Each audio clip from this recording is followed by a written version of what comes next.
Hey, all right, it's Saturday. Daily dose. Whew. Secrets to a great marriage.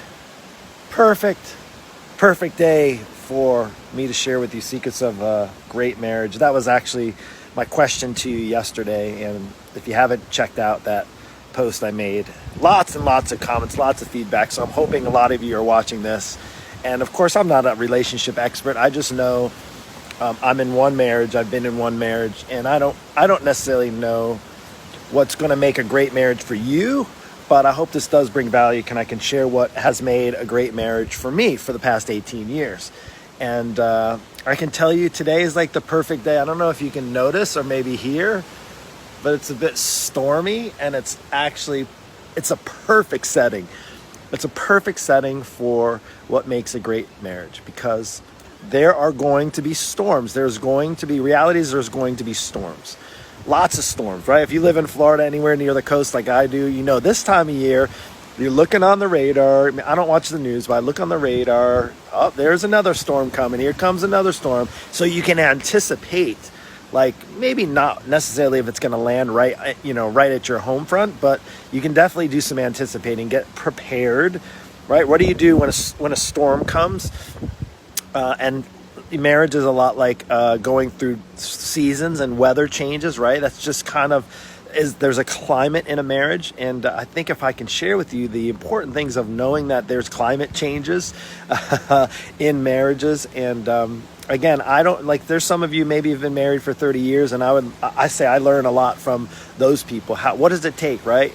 I would never forget when my wife and I got married, and her grandparents, who had been married at the time 63 years, I think, they do that song where they say, hey, if you've been married more than, and then we sat down, right? More than or less than 1 year, sit down. So we had sat down. Less than 10 years, sit down. And then 20 years, sit down. 30. And they got to like 60, and her nanny and poppy, they were the ones up on the dance floor still dancing together. And it was just a beautiful thing to experience for your wedding day. And maybe you've done that before. It was amazing. 63 years, right? So we asked them, well, what does it take, right? It takes sacrifice. I think that's one of the things that I remember Nanny saying. It takes a lot of sacrifice. And it takes a lot of weathering storms, right? A lot of forgiveness, a lot of patience, a lot of understanding, communication, all those things, right? Those are the normal, common things. But I just want to say with the storms here, the storms that come up in life, and, the weather comes in, and I said there's a preparedness that you can get. Now, what happens in hurricane season? Like, we're in hurricane season. Look at the trees up there. I don't know if you can hear the wind blowing, but it's sort of hurricane season. I think we're just going to have some rain and some bad weather. Hopefully the rain will keep away from me while I'm doing this quick little daily dose. And if you haven't been listening to me before, I do a daily dose show at 8 o'clock. I was a couple minutes after. I slept in till 7. That was crazy. I think I got like 9 hours of sleep, and I try not to set alarms. But anyway, here we are. Daily dose. We've done this 170 something times, 73, 74 times, or whatever it's in the post. And thinking to myself, even in the last several months, there's been a lot of even storms that we've had to anticipate, my wife and I, and good and bad. We've gone through ups and downs. It's great, but a regular storm. Think about this. If you just think if you're getting ready for a storm, you batten down the hatches, and you get your batteries, and you make sure you have your candles and your flashlights, and you have for us, because if we lose power, then we can't cook, so we make sure there's extra gas in the grill over there. We got the grill, so we make sure there's extra gas. We have an extra gas propane tank for that. And then we get some water, right? You get some water, maybe you get some toilet paper, right? If there's any toilet paper on the shelves, and you get prepared, right? Because you're anticipating that the storm is coming. The storm is going to come. Well, I think the hard thing for people when they get married and they're in a relationship is that they think it's going to get, because there's maybe we're overlooking the reality of relationships and to think that there's not going to be a storm. Oh, we're just made for each other. It's just perfect. She's just the perfect fit for me, and things are just, I couldn't imagine. We have the perfect life.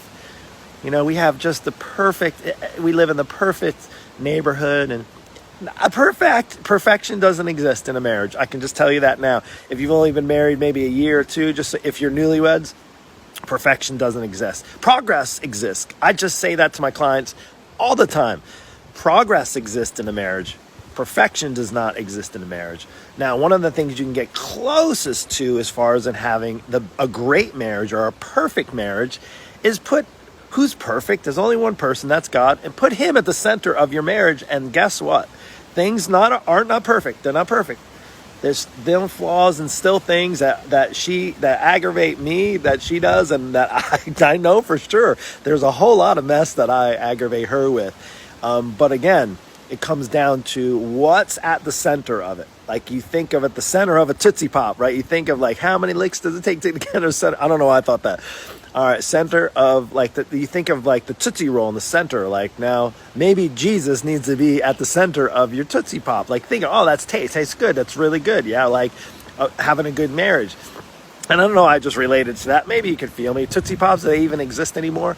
But at the center of it, keeping at the center, the core of really, I've seen, I don't know if you've been married, a hot minute, but chances are somebody, a friend, family member that got divorced. In fact, one of the things that I can just share with you, I'm going right now in about 20 minutes, I'm going to get in my car and go visit my parents. I actually was really excited. I don't see them as much as I'd like to, and this because it's been all kind of craziness and keeping distance and all that kind of stuff. They haven't traveled up here, and so I've been traveling there the best I could. I haven't gone in a while, so I'm driving down to visit my parents who up until about 4 years ago now, I think it is, working on 3 years ago, they were married for 48 years.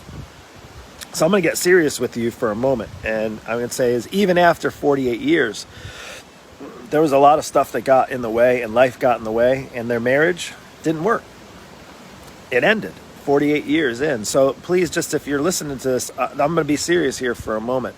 I never thought my parents were together for 48 years. You don't think of parents getting divorced after 48 years. And I'm not going to get into all the history of it.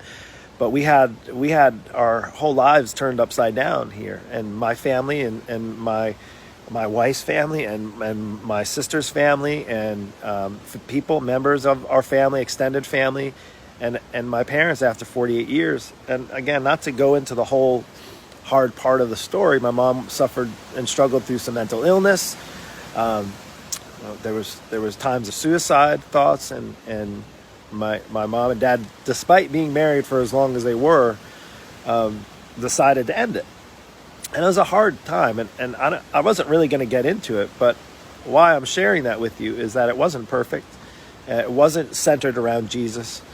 And they're okay, just so you know. I'm not like spilling my parents' guts to you, just to share, because I asked my parents and I asked my mom, and she said, no, by all means, use it if you want to share your story. And I thought that was just a beautiful thing, a selfless thing that my mom could do, is to allow me to share the story, because for a couple of years of our lives, we were upside down. And the only thing that got me through it, now this wasn't my marriage, but we were a huge part of all of it when it went down, is having Christ centered at it, having the Lord, having Jesus, whatever you want to call it. I'll call it Jesus. I don't know if Facebook maybe will because I said the word Jesus, maybe they won't show it to a lot of people. Who knows? Censorship, yeah.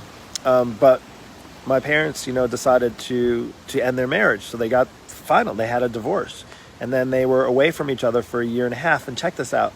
Now, I love, even people that may or may not be close to Jesus or know the Lord, is that he intervenes. He does things.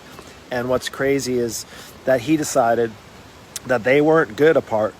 And, a lot of prayer. I had a lot of people in my world praying. I was praying. My family was praying. And after 1.5 years, they got back together. Is really truly a miracle, I believe. As I have never met anybody. Please share if you know anybody that's been married after 48 years and then divorced. They got divorced officially and then restored their marriage and now are together. And I share that with you because I'm driving down, and I think that's why maybe that question came up when I made the decision to drive down. I'm going to get in the car a little bit and drive down to see my parents and spend some time. We're just going to have a meal together. And I was thinking about that yesterday, and that's why I posted what makes a great marriage. And I saw a lot of people share faith, sharing God at center. I know there's a lot of Christian followers for watching, And my question, is if you're hearing, now I'm not to say, because here's the thing, don't get me wrong, people have Christ centered in their lives doesn't necessarily mean their marriage is going to stay together. It doesn't mean they're going to stay married forever. It doesn't mean it. But I'm going to tell you this, and I'll go to the grave with it. I'll say the one thing that I think I would never want to have out of my marriage. Now, we might have struggles and like arguments, and there might be times where she's pissed off at me and we don't talk or whatever, those type of things.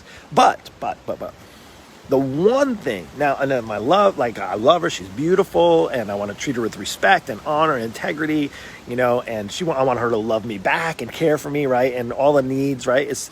And I will say this, so there's one thing that I hope to never in my entire life, and I have to be very intentional about it, is I never want to take Christ out of it. Like I want him to be the center. That's to me, that's the most important thing, is to keep Christ centered at it.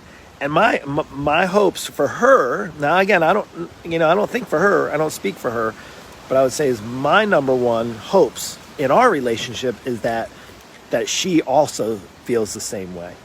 That she feels that Christ is the center, the most important thing, the most perfect thing about a marriage that makes a marriage great is having the Lord to lean on, to be the one to help lead you in your relationship. Now, again, it looks like different things to different people. I know, like your past and the way you were raised and your socioeconomic and all those types of things, right? They all play a role.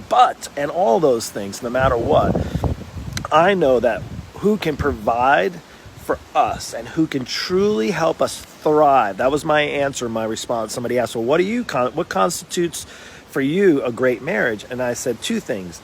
You don't want to just survive. Just kind of like in this pandemic and lockdown and, all this craziness, is that there's people that didn't survive. There's people that are really in a bad spot, and I'm going to pray for you. There's people that just survive, just kind of like make do, kind of mediocre, just whatever, did what they had to do. And then there's other people that thrived through this time. And I'm not saying like that thrived off of other people's pain. I'm just talking about thriving, realizing that, hey, there's a lot of things you can't control in this world, but I know there's certain things you can control. And it is your thoughts and your minds and the things that you watch and the people you spend time with. And that has to be very intentional. Kind of like your marriage. Marriage has to be very intentional, very intentional. I suck at it sometimes. Trust me, I fail often. But one of the things for me to know is that I can't just survive a marriage. You can't just there's something about like surviving parenthood, but I say that in jest, but actually, honestly, I want to thrive as a parent. Like I want to be that parent, like not that I'm like hovering over like a helicopter parent. Too many of those I've seen, and trust me, that is not to me attractive. But I want to be the parent that when my kids get older say, man, you know what, my parents, although they made some old school decisions, they were really great parents, and they, you know what, they raised me well. I can say the same for my parents, despite their relationship. I can say that they raised me really well, and they provided me with a great foundation. And I would say is for a marriage, number one, now we came into our marriage, just on a side note, we came into our marriage without a foundation in Christ. And it wasn't until later on, until really, I say, he caught up to us while we were running, and we didn't realize Jesus was chasing after us, and he caught up to us. I say we really looked back, and there he was right there waiting for us. And when that happened, it was like there was a whole different experience. And honestly, to that point, ups and downs and everything in between, thriving, having faith in God in the times that were ups and the times that were down and everything in between has truly been what I believe has made our marriage great. I say my marriage, and this is not highlight reel. I told you this has been ups and downs, and there's times where I wish I could say we didn't go to bed angry with each other, or we didn't have differences in opinions. That doesn't exist. There's no highlight reel here. But I can say is I am so blessed. And I'll say this, and for you women that maybe didn't have a husband who really honored you and cared for you the way, I'll say, and I'm sorry for you, because I see a lot of husbands and I see a little guys that are not great to and vice versa. I see the same on the other respect, that don't honor their spouses. They don't have forgiveness, and they are very selfish. And again, not to call anybody out, but I would say is I am so blessed. Today is Saturday. I say Gratitude Saturday wouldn't even get there. I'm so blessed to have an amazing wife. Like, I know that I totally, like, what do they say, outpunted my coverage. So I was like, totally did that. And I would say is, I don't want to waste it just surviving through a marriage. I don't want to survive 20, 30, 40. I don't want to survive a marriage. I want to thrive through a marriage. I want actually our marriage to grow like you do in your relationship with Christ. And that's what's been the best thing, is when you focus your relationships on, if you focus your personal relationship on God and on the Lord, and you see that that Lord is showing you how to live as a husband. For me, as a husband, the best way you can live as a husband, to honor and respect, like that, to me, I believe has been one of the most valuable things for our marriage. And I would say my wife may or may not say the same, but I would just say, for a great marriage, it takes intention, it takes effort. And if you can put the center of it, not yourselves, put the Lord at the center of it, I can tell you, you're going to have a higher chance of having a great marriage than just, we tolerate each other. It's decent. It's okay. We're good. Because then what happens when you don't think the grass is very green, you start looking at the other side, right? You start looking to see where the grass is greener. And I'll tell you what, the grass is greener where you water it. That's all I got for the Daily Dose. I hope you enjoyed it. Hey, share it with somebody. 8 a.m. we come on here. I did come on a little after 8 a.m. on every day of the week, 8 a.m. I'm dedicated to share with you a little bit of inspiration, encouragement in this time where I think we just need more of that instead of all the garbage that people consume. Take care. Have a blessed day. We'll see you.